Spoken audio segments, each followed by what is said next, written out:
नमस्कार, मैं हूं आपका दोस्त अनुपम पाठक और आप देख रहे हैं पॉलिटिक्स एंड लिटरेचर टुगेदर। और जो है इस समय यूट्यूब की दुनिया का एकमात्र बहुआयामी चैनल जिसमें आपको मिलता है कविताएं, गीत, वादन, म्यूजिक और बहुत कुछ। इसी तरह से आपको मिलते हैं पॉलिटिकल मुद्दे, सोशल मुद्दे और इन सारी चीज़ों से जुड़ी हुई आज एक नए आयाम में मैं आपको लिए चलता हूँ और वो नया आयाम है रैप। आप जानते हैं कि इस समय जो आधुनिक दुनिया है, आधुनिक म्यूजिक की दुनिया, उसमें रैप बहुत प्रसिद्धि पा चुका है, जिनमें यो हनी सिंह जो रैप की दुनिया के बेताज बादशाह हैं और उसके बाद आधुनिक समय में एमी वे उसमें बहुत आगे निकल चुकी हैं।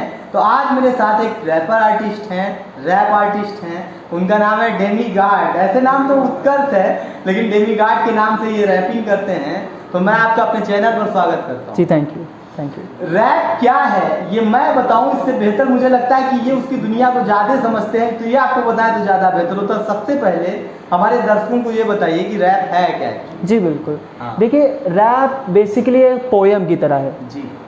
एक पोयम में और एक रैप में कोई ज़्यादा फर्क नहीं होता, बस फर्क होता है उसको एक्सप्रेस करने का तरीका। जी। एक पोयम होता है, एक जो पोएट होता है वो अपनी पोयम को अलग तरह से एक्सप्रेस करता है, जो रैपर होता है वो अपनी रैप को एक म्यूज़िक के फॉर्म में उसको एक्सप्रेस करता है। तो बेसिकली रैप क्या है? Expressing lyrics in the form of rhymes and it makes sense in like a song, मतलब उसको सॉन्ग की तरह उसको एक्सप्रेस करना इज कॉल्ड रैप। और एक सवाल तो जाहिर सी बात है सबके दिमाग में ये तो उठेगा ही उठेगा कि बहुत सारे लोगों ने कविताएं चुनी, बहुत सारे लोगों ने कहानियां चुनी, बहुत सारे लोगों ने चित्रकारी चुनी, अपनी अपनी जो संप्रेषण की चीज़ें हैं उनको लोगों तक पहुंचाने के लिए, अपनी अभिव्यक्ति के लिए आपने रैप को क्यों चुना? जी बिल्कुल। देखिए, जैसा कि आप जानते हैं आजकल की फास्ट गोइंग सोसाइटी है। हाँ। पहले के जो ज़माने के गाने होते थे, जो पोएम्स होती थी, जो आपके गज़ल्स होती थी, उनकी जो लिटरेचर होती थी वो बहुत बहुत ब्यूटीफुल होती थी। जो जैसे रफ़ी किशोर साहब के गाने होते थे, उनके आप एक एक वर्ड देखेंगे वो बहुत डिटेल्ड वोकैबुलरी और लिटरेचर पे ध्यान देते थे। और पहले के ज़माने के लोग इन चीज़ों पे बहुत ध्यान देते थे, एक एक शब्द, उसकी शब्दों की खूबसूरती, हर एक लाइन की खूबसूरती पे लोग बहुत ध्यान देते थे। आजकल की जो सोसाइटी है वो फास्ट गोइंग सोसाइटी है, किसी के पास टाइम नहीं है। आज का यूथ जो है वो बहुत फास्ट गोइंग है, सबको कुछ ना कुछ काम है, किसी को करियर पे काम है, किसी को बिजनेस करना है, स्टार्टअप करना है। तो सब लोग एंटरटेनमेंट का ऐसा साधन खोजते हैं जो लाइक फास्ट गोइंग हो। रैप बेसिकली क्या है? रैप में स्लैंग वर्ड्स होते हैं। स्लैंग वर्ड्स बेसिकली आप जानते हैं कि स्लैंग वर्ड्स जैसे कि मुंबई की भाषा में आप मैं बताऊँ, जैसे कि एक मुंबई की लोकल टपोरी की भाषा, जैसे कि धारावी, आप मुंबई लखोरी जाते हैं, धारावी में जैसे छोटे हो गया और क्या कहते हैं भाऊ हो गया। तो ये शब्द जो है ये रोज़ाना प्रचलित में होते हैं। इनका इस्तेमाल करके जब हम इसको एक अच्छे रिदम में बना देते हैं और जब आखिरी शब्दों में राइम लगा देते हैं ऐसी लाइनों में, तो ये एक बहुत अच्छा सॉन्ग का फॉर्म बन जाता है एंड जो हमारे कानों को काफ़ी कैची लगता है, जिसे हम सुनने को काफ़ी उत्साहित हो जाते हैं। जैसा कि आप एमी वे के गाने सुनते हैं तो उनका एक गाना है कि और बनता है क्या बोलते तुम, नाश्ता पानी करके पिए चाय में चीनी कम। तो ये एक लाइन आप सिंपल है लेकिन सुनने में अलग तरह का एंटरटेनमेंट देती है। जैसे कि संजय दत्त की मूवी अगर हम देखें, उन्होंने जो उनका मुन्ना भाई लगे रहो की जो गांधीगिरी वाली सीन है, कहते हैं कि आप दुर्गति बोलने से वाट लगेली बोलोगे कि दुर्गति बोलोगे। तो वाट लगाना वाली जो लैंग्वेज है ना, उसे हम ये कहेंगे कि रैप की दुनिया में। सबसे पहले आपने अपना पहला रैप कब परफॉर्म किया था और कैसा रिस्पॉन्स रहा था लोगों का? बेसिकली देखिए, मैंने अपना पहला रैप परफॉर्म किया था एमिटी यूनिवर्सिटी में। उस दिन गुली वॉर रैप बैटल नाम का एक कॉन्टेस्ट था, उसमें हमने पार्ट लिया था। मैं और मेरा एक दोस्त था, हम अपने कॉलेज की तरफ से अकेले 2 लड़के थे, वो गए थे। एंड बेसिकली वहाँ क्राउड थी, अच्छी खासी क्राउड थी, वहाँ टीचर्स थे, एमिटी यूनिवर्सिटी के एचओडी थे, टीचर्स थे।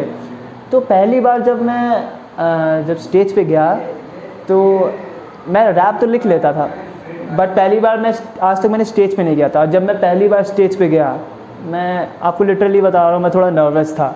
सार्वजनिक मंच पे पहली बार डर लग रहा था अंदर से? मैं थोड़ा नर्वस था, बट उसके बाद जब मैं स्टेज पे चढ़ा, मैंने देखा कि मेरे सामने इतनी लाइक जनता बैठी है और मुझे आज परफॉर्म करना है और आज मेरे को ये चांस मिला है और आज मैंने नहीं कि परफॉर्म किया, तो मैं फिर कभी ज़िंदगी में नहीं कर पाऊँगा। उसके बाद मैंने माइक पकड़ा, बीट मतलब म्यूज़िक जो वाले थे उन्होंने बीट चलाई एंड बैकग्राउंड में बीट चली, मैंने उस बीट को अपने दिल से महसूस किया एंड उसके बाद मैंने रैप करना स्टार्ट किया।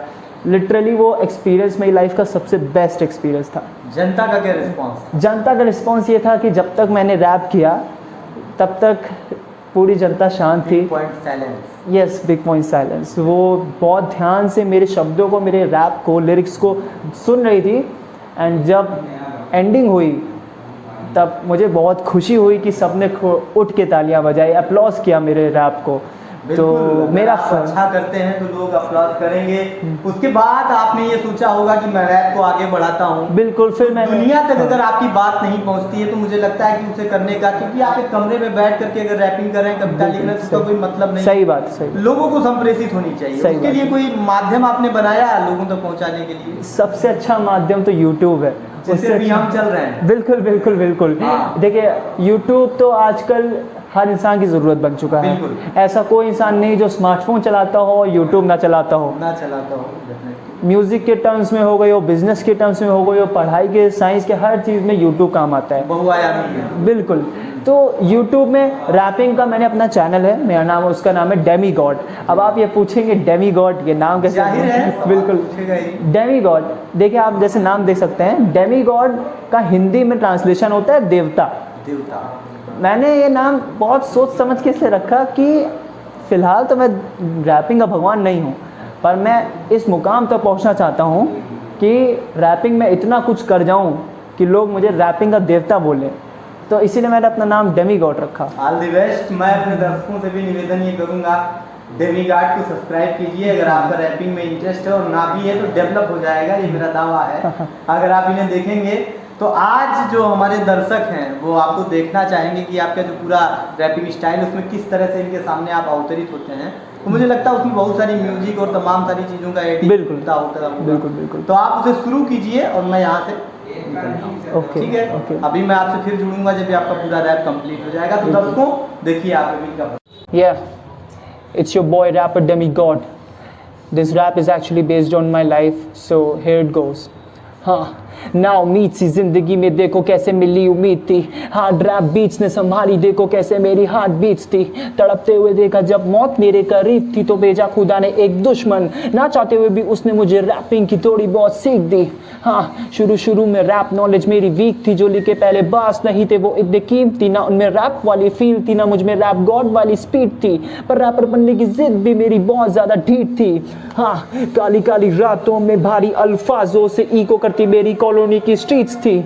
हाँ, अकेले करता मैं रोम में बसती मेरी रैपिंग की बीट्स थी, लिखी खुदा ने जो मेरी लाइफ की स्क्रिप्ट वो बहुत ज़्यादा वीक थी, फिर लगा डूबने वाली जब मेरी लाइफ की शिप, बदला मैंने खुद का कैरेक्टर, खुद बन के खुद का डायरेक्टर, मार की चपेट मैंने खुद को जिंदगी जीने की सीख दी। हाँ, वैसे तो बीती 20 साल की जिंदगी पूरी मेरी फिक्स थी, बहुत मिले धोखे आंसू मैंने पोछे, बोला इट्स ओके पर अब देता नहीं एफ, फर्क नहीं पड़ता कमाने लाइफ में मुझे अब बहुत सारे खोके, भले दूर सबसे होके जो रहते साथ साथ सारे मेरे उन सब का साथ खो के, लिखते जाना मुझे अब जोश पे बिना किसी रोक टोक के, लिखते जाना मुझे अब डोप पे, जो पैदा हुआ मैं अपनी माँ की कोख से तो कराना उससे भी प्राउड फील मुझे अपने रैपिंग के रोक से।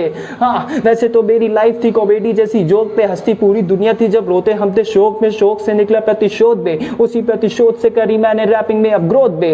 हाँ, वैसे तो बचपन से डर के जिया जैसे गोट पे था, गलत मोड़ से पकड़ी मैंने सही रोड पे, डंके की चोट पे जब करता तेज रैपिंग डेमी गॉड पे, तो सीने से लगा के बाप बोले मुझे शेर, वो भी लगा के कोच में। अभी आपने देखा इनका प्रदर्शन पूरा का पूरा। मैं जो है डिस्क्रिप्शन बॉक्स में इनके चैनल का लिंक आपको शेयर कर दे रहा हूँ। इससे बेहतर रैप आप देख सकते हैं, इन्होंने अपने चैनल पे वीडियो डाली हुई है 3 से 4, ये आगे भी उसको डालते रहेंगे। मैं इनसे ये निवेदन करके यहाँ से निकलूँगा। और एक जो आई मार्क है, अभी आप हमारी वीडियो के ऊपर ठीक देख रहे होंगे, आई मार्क भी अगर आप क्लिक करेंगे तो उस पर भी इनका चैनल और वीडियो आपको दिखाई दे जाएगा। तो आप दोनों तरीके अपना सकते हैं इनके चैनल से जुड़ने के लिए। मैं आपका पहले तो शुक्रिया अदा करूंगा कि आप हमसे जुड़े। जी बिल्कुल। और भविष्य में अगर ज़रूरत पड़ती है, मैं अगर आपसे निवेदन करता हूं तो आप फिर से हमारे साथ उपस्थित होंगे। बिल्कुल, ऑफ कोर्स, उम्मीद है मुझे। Of course. तो आपसे एक निवेदन के साथ मैं अभी विदा लूंगा, और वो निवेदन ये है कि आप चैनल को ज़्यादा से ज़्यादा सब्सक्राइब कीजिए और वीडियो को दूर तक पहुँचाइए। ताकि ये जो नया सितारा है रैप की दुनिया का, इसे इतनी प्रसिद्धि मिल सके कि ये जो लिख रहा है ना, उसकी जो कीमत है वो कम से कम उसे मिल सके। ये बहुत ज़्यादा ज़रूरी है। और वो कीमत ये है कि आपकी ताली बज जाएगी, आप खुश हो सकेंगे और कम से कम वो लोग जिन्हें रैप पसंद है उन तक इसकी बात पहुंच सकेगी। तो आज की वीडियो में बस इतना ही। हम नए मिलेंगे फिर नए कार्यक्रम के साथ, किसी नए मुद्दे के साथ। जय भारत।